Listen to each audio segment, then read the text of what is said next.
Welcome to another part of RTP. हम बिना time waste करे सब्जेक्टिव पोर्शन शुरू करें। एमसीक्यू पोर्शन देखना है तो आप प्रीवियस वीडियो में जाकर देखो। हमने क्वेश्चन नंबर 10 छोड़ दिया क्योंकि उसके लिए सेपरेट वीडियो बना दूंगा। बहुत बड़ा क्वेश्चन है कंपटीशन का, तो वो आप पार्ट 3 में चेक कर सकते हो। बाकी सारे सब्जेक्टिव क्वेश्चन हम इस पार्ट में कवर कर लेंगे। ठीक है, चलो शुरू करते हैं। क्वेश्चन नंबर 11 से शुरू करेंगे। ये क्वेश्चन वैसे एसएम का है। चलो, जिज्ञासा limited has multiple wholesale credit outlets, multiple wholesale outlets of toys इन मुंबई, महाराष्ट्र। ठीक है, it receives an order of toys worth rupees 1,20,000 inclusive of GST. ध्यान रखना, inclusive of GST, livable at 18% from Upasana, owner of retail toy store in Delhi. ठीक है जी। जिज्ञासा ने, जो कि महाराष्ट्र में रजिस्टर्ड है, उसको एक ऑर्डर मिलता है उपासना से जो दिल्ली में है। ठीक है जी। कितने का? 1,20,000 का। ठीक है जी। While checking the stock, it found that the order worth rupees 55,000 can be fulfilled from company's Bandra store, and remaining order worth 65,000 is from Gurgaon store, Goregaon store. तो ठीक है, जिज्ञासा लिमिटेड की दो स्टोर्स हैं, एक बैंड्रा स्टोर है और एक गोरेगांव स्टोर है।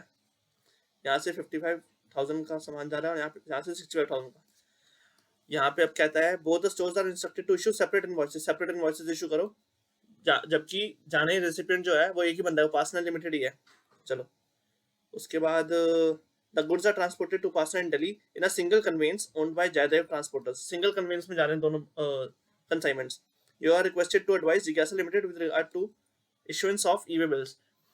जब हम मल्टीपल इनवॉइसेस बनाते हैं तो multiple generation of e-way bills is mandatory. अगर आप मल्टीपल इनवॉइसेस जनरेट कर रहे हो तो मल्टीपल ई-वे बिल बनेंगे ही बनेंगे। और यहाँ पे कंडीशन देखो, एक जा रहा है 55,000 का और एक है 65,000 का, दोनों ही 50,000 से अबव है, तो दोनों के लिए ई-वे बिल बनना मैंडेटरी है। और सेपरेट इनवॉइसेस बनेंगे, जब सेपरेट इनवॉइसेस बनेंगे तब सेपरेट ई-वे बिल बनेंगे। ये मैंडेटरी है, जब सेपरेट इनवॉइसेस बनेंगे तब सेपरेट ई-वे बिल बनेंगे। तो जो बैंड्रा स्टोर से जा रहा है और जो गोरेगांव स्टोर से जा रहा है, दोनों के दोनों सेपरेट इनवॉइसेस पे जाएंगे। जहां तक बात रही ट्रांसपोर्टेशन पर्पस की, उससे कोई फर्क नहीं पड़ता अगर वो सिंगल कन्वेंस में जा रहा है, सिंगल रेसिपिएंट को जा रहा है, मल्टीपल इनवॉइसेस बनेंगे बनेंगे। लेकिन जहां तक बात रही ट्रांसपोर्टेशन पर्पस की, सिर्फ ट्रांसपोर्टेशन पर्पस के लिए, मैं बार बार बोल रहा हूँ, सिर्फ ट्रांसपोर्टेशन पर्पस के लिए हम कंसोलिडेट कर सकते हैं इनवॉइस को।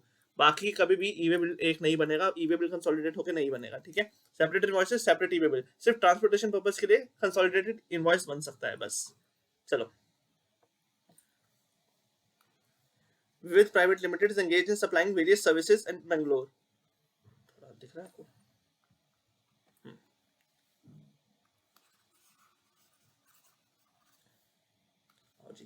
Vivid Private Limited is engaged in supplying various services in Bangalore. It is registered in the state of Karnataka. It has furnished following information in the month of June. अच्छा, एक बार देख लेते हैं कि क्या है question. Compute the net GST payable in cash by Vivid for the month of June, assuming the other are exclusive of GST and the rate of GST is 18% unless specified. अगर कोई स्पेसिफाई किया हुआ है तो वो rate है, otherwise 18% है। चलो, सिंगल ट्रांजेक्शन देखते चलें। Services provided by way of fumigation in warehouse of agriculture produce. ये ट्रांजेक्शन एग्जाम्प्ट हुआ करती थी, बट ये एग्जाम्पशन विड्रॉ हो चुकी है। अब ये टैक्सेबल है, सारा का सारा टैक्सेबल है at the rate 18%। Rate mention नहीं है ना, तो 18% पे टैक्सेबल है। Service of transportation of passengers. Transportation of passengers थोड़ा ध्यान से करना, क्योंकि बहुत सारी एग्जाम्पशंस होती है ट्रांसपोर्टेशन ऑफ पैसेंजर्स के केस में। Services of transportation of passengers by metered cab provided through Webcastle Limited and e-commerce operator. E-commerce operator section 9 subsection 5, e commerce operator के थ्रू अगर हम 3 टाइप ऑफ सर्विसेज अवेल करते हैं, कौन सी? HMT, hotel, miscellaneous and transportation of passengers. तो हमारी transportation of passengers है। E commerce operator के केस में हम रजिस्टर्ड हो ना हो उससे कोई फर्क नहीं पड़ता। जहां हमने सर्विस ई कॉमर्स ऑपरेटर के लिए ली और ये 3 सर्विसेज हैं, तो हमेशा ई कॉमर्स ऑपरेटर लायबल होगा। हमेशा ई कॉमर्स ऑपरेटर लायबल होगा, चाहे हमारे पास रजिस्ट्रेशन हो, चाहे हमारे पास रजिस्ट्रेशन ना हो। तो ये हमारे लिए एग्जाम्प्ट है, कुछ नहीं है, हमने कुछ नहीं करना इसका। 4 buses each with a sitting capacity of 72 passengers given on hire to state transportation undertaking. ठीक है, such buses are run on a route and timely decided by STU. ये एग्जाम्पशन डायरेक्ट एग्जाम्पशन है अगर हम बसेस मोर देन 12 पैसेंजर्स वाली buses अगर हम state transportation को देते हैं हायर के लिए, वो डायरेक्टली एग्जाम्प्ट है। मोर देन 12 पैसेंजर्स, यहाँ पे कितनी है? 72/4, 13 पैसेंजर, 13 सीटर वाली है, तो मोर देन 12 हुआ, तो ये चारों की चारों बसेस एग्जाम्प्ट हो जाएंगी। ये चारों बसेस एग्जाम्प्ट हो जाएंगी।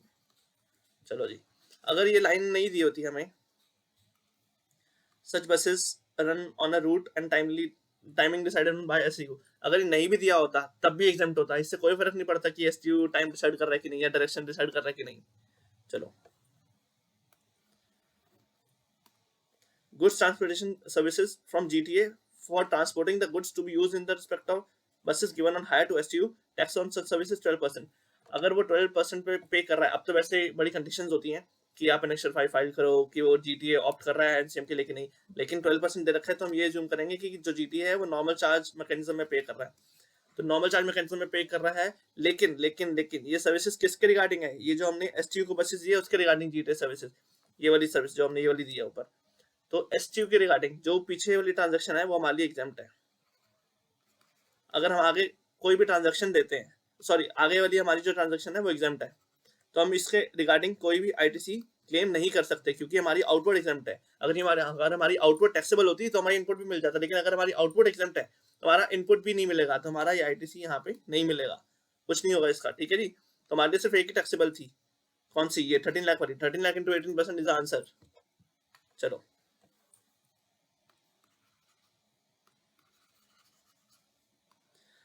स्वस्था nursing home a clinical establishment offers the following services.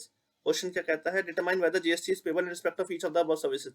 एक एक करके सर्विस लिखनी, इंडिपेंडेंट है। चलो, rooms provided to inpatients, inpatients को रूम्स प्रोवाइड करे गए हैं। वैसे ये अब अमेंडमेंट आई थी कि आईसीयू, सीसीयू और एनआईसीयू को छोड़ के कोई भी रूम अगर 5,000 से ज्यादा है तो वो टैक्सेबल हो जाएगा, कोई भी रूम। तो room provided to in patient where the room charges are 6500, ये 5,000 से ज्यादा है, ग्रेटर देन 5,000, ये सारा का सारा टैक्सेबल है, ये सारा का सारा टैक्सेबल हो जाएगा। चलो जी, plastic surgery.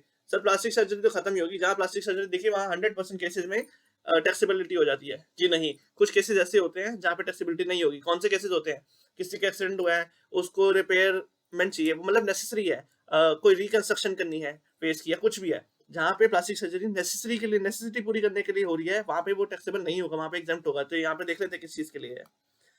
Plastic surgery conducted to repair cleft lip of a newborn baby, newborn baby का लिप रिपेयर करने के लिए है, तो यहाँ पे नेसेसिटी है, तो यही एग्जाम्प्ट हो जाएगा। तो सीधा प्लास्टिक सर्जरी देख के टैक्सेबल मत कर देना। Air ambulance services, ambulance service चाहे आपको रोड से प्रोवाइड हो, बाय वेसल प्रोवाइड हो, बाय एयर प्रोवाइड हो, जैसे मर्जी प्रोवाइड हो, एम्बुलेंस सर्विस हमेशा एग्जाम्प्ट रहेगी। चलो, supply of food to in house patients, ऊपर आया था एमसीक्यू वाले पोर्शन में कि हमने विजिटर्स को, अटेंडेंट्स को या आउट पेशेंट्स को अगर हमने फूड प्रोवाइड किया है तो उनको टैक्सेबल होता है फूड, उनके लिए एग्जाम नहीं होता है फूड। तो यहाँ पे इन हाउस पेशेंट्स है, इन पेशेंट्स है, as per the advice of doctor and nutritionist from his restaurant, और अपना ही रेस्टोरेंट है, अपने ही बंदे काम कर रहे हैं बेसमेंट में, उससे कोई फर्क नहीं पड़ता, सारे के सारे इन हाउस पेशेंट्स को जो भी खाना दिया जाएगा डॉक्टर के कहने पे वो सारा का सारा एग्जाम है। होम्योपैथिक मेडिकल ट्रीटमेंट, ये तो क्लिनिकल एस्टेब्लिशमेंट एक्ट के थ्रू ही एग्जाम है पूरा का पूरा, ये डायरेक्ट एग्जाम है। आ जाओ, एक यहाँ पे एक और चीज है, operates a code blood bank. ये कोड ब्लड बैंक पहले एग्जाम्प्ट हुआ करता था, एग्जाम्प्ट हुआ करता था, अब इसकी एग्जाम्पशन विड्रॉ कर ली गई है, अब ये एग्जाम्प्ट नहीं है, तो ये सारा का सारा टैक्सेबल है। जो कोड ब्लड बैंक की सर्विसेज हैं ये सारी की सारी टैक्सेबल है। ये preservation of stem cells, this is taxable now.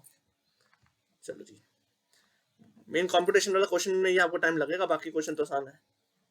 चलो, alpha is a manufacturer and supplier of a machine in India, ठीक है। Gamma of USA helps Alpha in selling the machine by identifying clients in the USA. Alpha India में है, ये अपनी machine बेचना चाहता है, किसके थ्रू बेचना चाहता है, गामा के थ्रू। अच्छा जी, beta who wants to purchase this machine, beta purchaser है जो ले रहा है, ठीक है, लेकिन बेच किसके थ्रू रहा है, गामा। तो गामा कौन सी सर्विसेज दे रहा है, एक तरीके से ये इंटरमीडियरी की सर्विसेज दे रहा है, इंटरमीडियरी की सर्विसेज दे रहा है to purchase this machine and help in finalising the contract of supply of machine to by Alpha to Beta, ठीक है। गामा चार्जेस अल्फा, इसने गामा ने अल्फा को इनवॉइस इशू किया, by which gamma issues invoice is paid by alpha for the same. Determine the place of supply of the service provided by gamma to alpha. Gamma और alpha मतलब beta वाली transaction हमारे लिए कुछ matter नहीं करती, हमारे लिए है अल्फा ने बीटा को सामान बेचा बट गामा के थ्रू बेचा, तो हमारे लिए ये वाली ट्रांजैक्शन देखनी है हमें बस, ठीक है।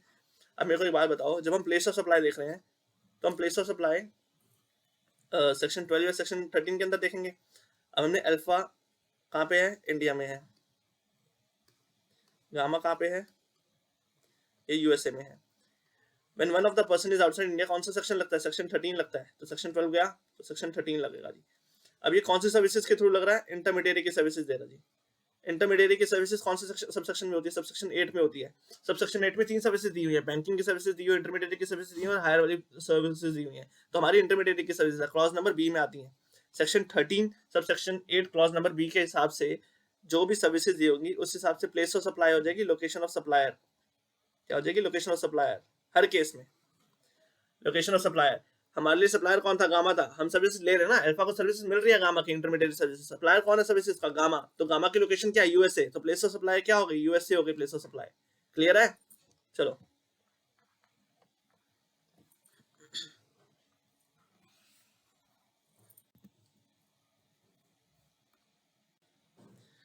Answer the following question, relevant provision of section 44। Section 44 कौन सा होता है? Annual return. एनुअल रिटर्न का सब कुछ आता है, कुछ भी पूछ लो, कुछ भी पूछ लो। Who is required to furnish the annual return? Sir सब सब ऑल टैक्स पेयर्स। क्या कोई एग्जाम्पशन है? हाँ सर, 2-3 लोगों को छोड़ा हुआ है। कौन कौन को? कैजुअल टैक्स पेयर वालों को छोड़ा हुआ है, नॉन रेजिडेंट टैक्स पेयर को छोड़ा हुआ है, आईएसडी को छोड़ा हुआ है, एक और रह गया टीडीएस को छोड़ा हुआ है। सर एक और रह गया, टीडीएस टीसीएस इकट्ठा आता है सेक्शन 51 52 वाले।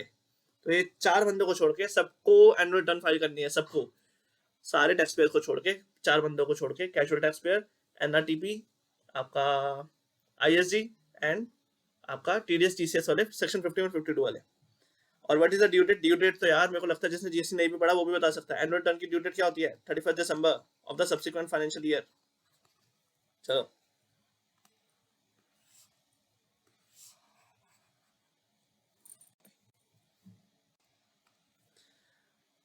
What is the prescribed form for annual return? 9A है, 9 है, 9B है, सर 9C भी है।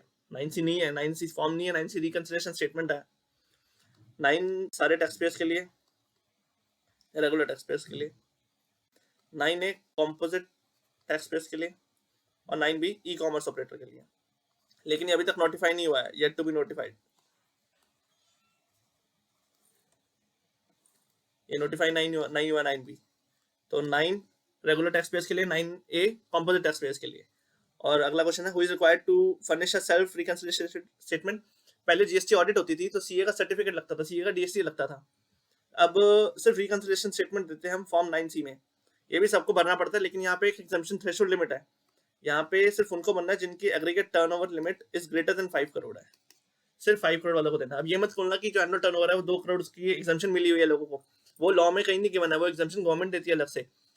लेकिन जो सेल्फ रिकंसिलिएशन स्टेटमेंट है ये लॉ के थ्रू ही एग्जम्प्टेड है कि 5 करोड़ से ऊपर वालों को ही भरना है सिर्फ। ठीक है जी, चलो अगले क्वेश्चन पे चलेंगे। We are coming to the end, जल्दी जल्दी खत्म कर देंगे।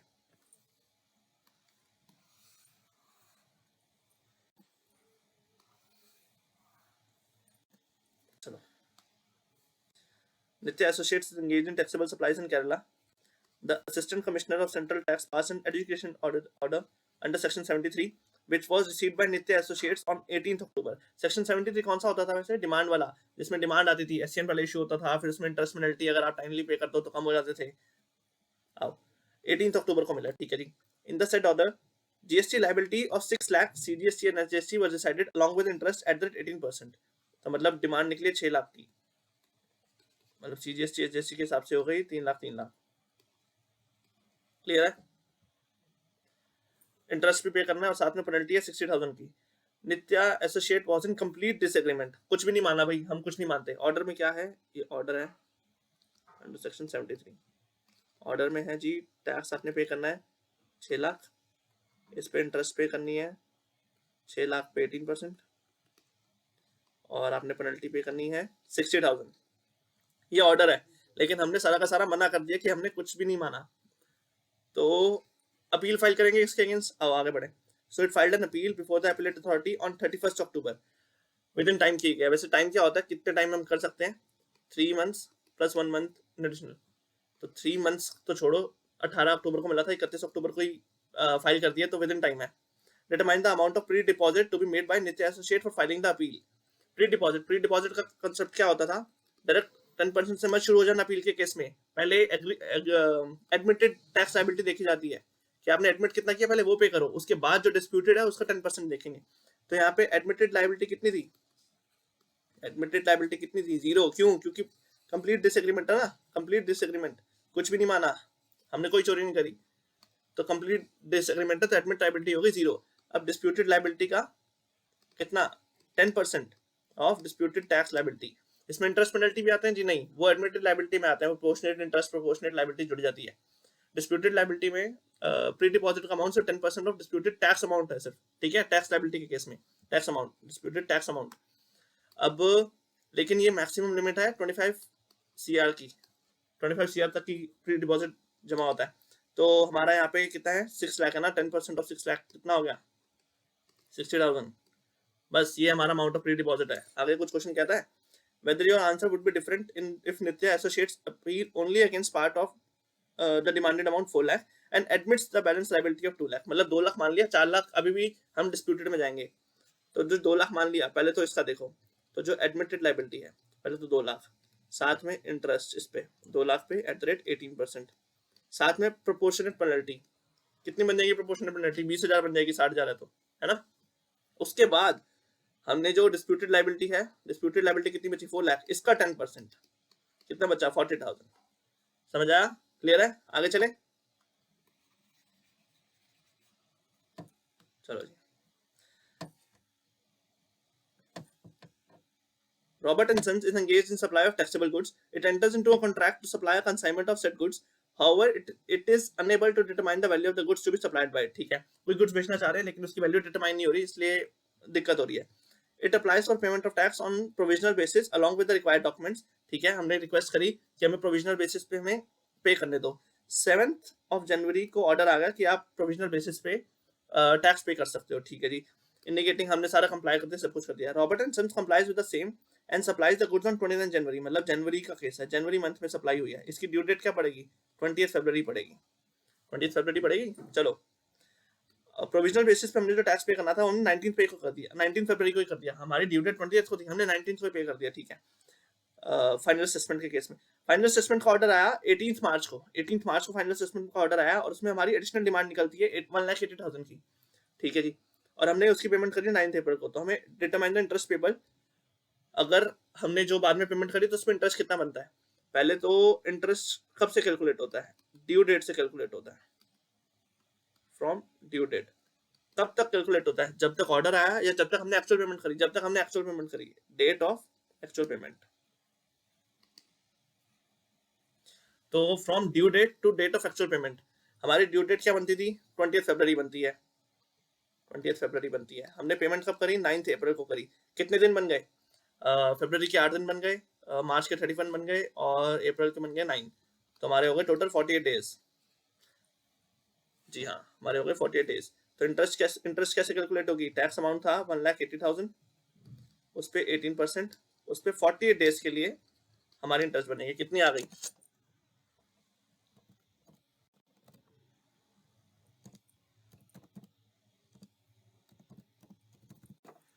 4260, 4260, 4261 कर देते हैं राउंड ऑफ। ठीक है जी, 4261 is the answer.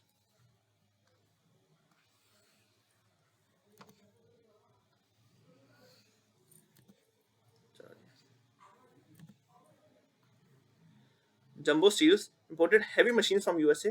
The cost of machine at the factory or the exporter is $10,000. The transport charges is $500 were incurred from factory to exporter to the port of for shipment। ठीक है, ये FOB CIF का concept आने वाला है। At the load port, handling charges of $50 were paid for loading the machine in the ship। FOB मतलब freight on board, कहाँ तक देखा जाता है,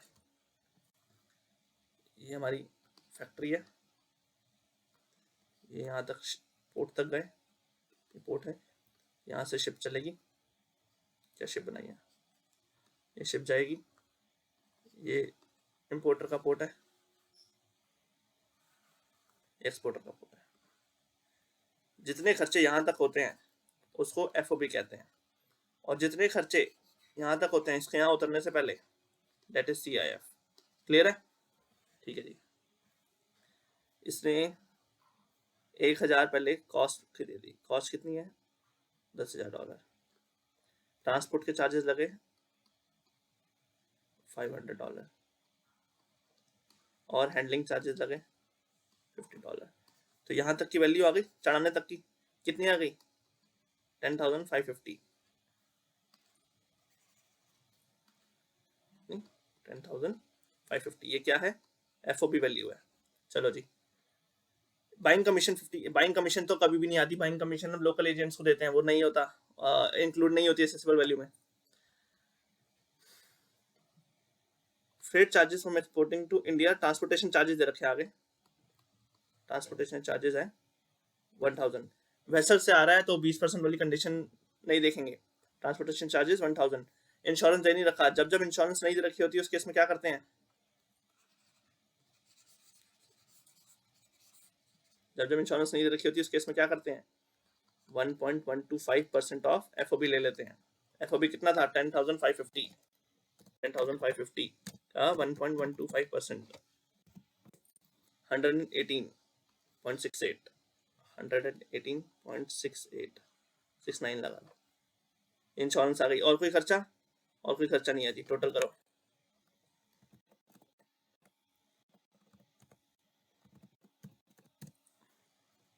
आ गया 11,668.69। ये आ गई CIF वैल्यू, CIF वैल्यू आ गई। अब इसको इंटू 70 कर देंगे जो रेट दे रखा है, सीधा INR में आपकी एक्सेसिबल वैल्यू आ गई। आसान क्वेश्चन था, कोई मुश्किल क्वेश्चन नहीं है, डायरेक्ट ऐड ही करना है। FOB निकाल लिया, FOB के बाद आपने ट्रांसपोर्टेशन और फ्रेट, ट्रांसपोर्टेशन ऑफ इंश्योरेंस की कॉस्ट ऐड करी। अगर दिया होता तो वो करते हैं, नहीं दिया होता तो हम 1.125% ले लेते हैं FOB का, और फिर हमारे पास CIF वैल्यू आ जाएगी। CIF वैल्यू का हमने रेट ऑफ एक्सचेंज से मल्टीप्लाई करके INR में एक्सेसिबल वैल्यू निकाल ली। क्लियर है? चलो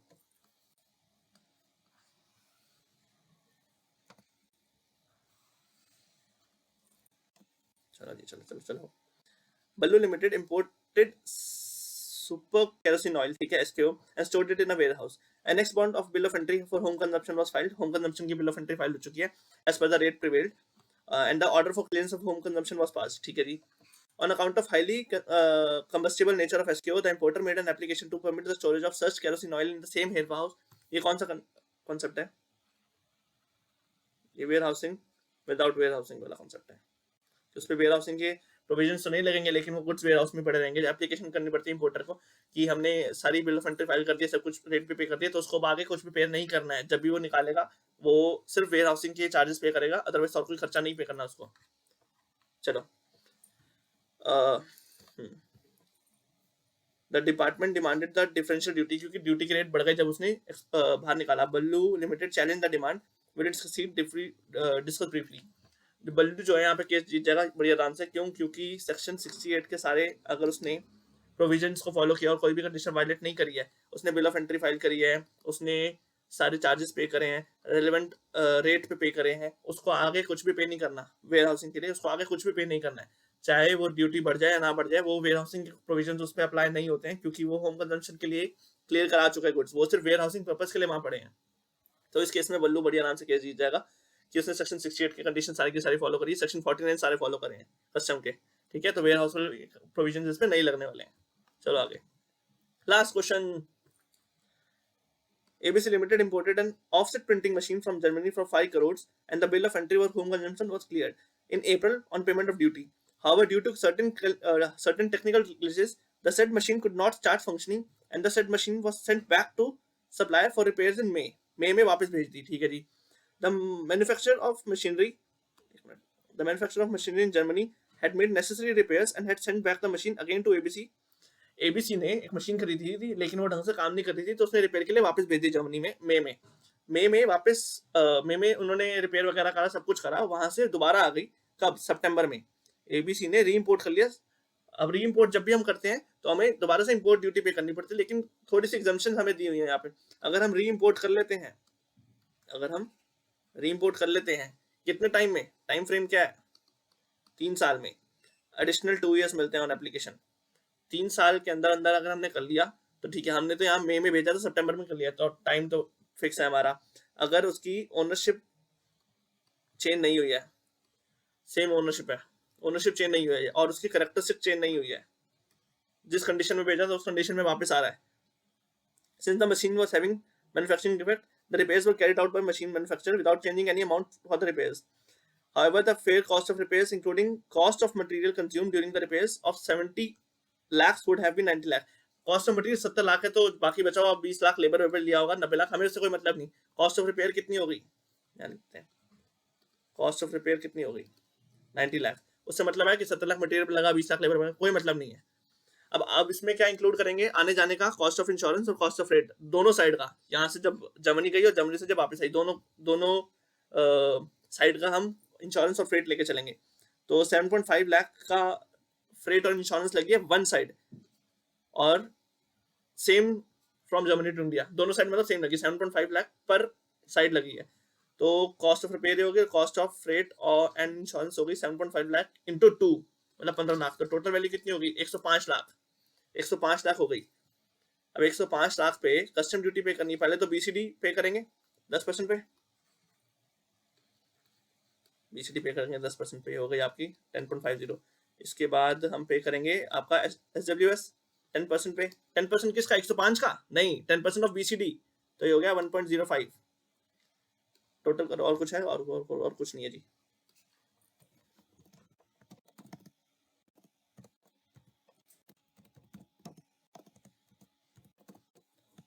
ये हो गई आपकी 116.55.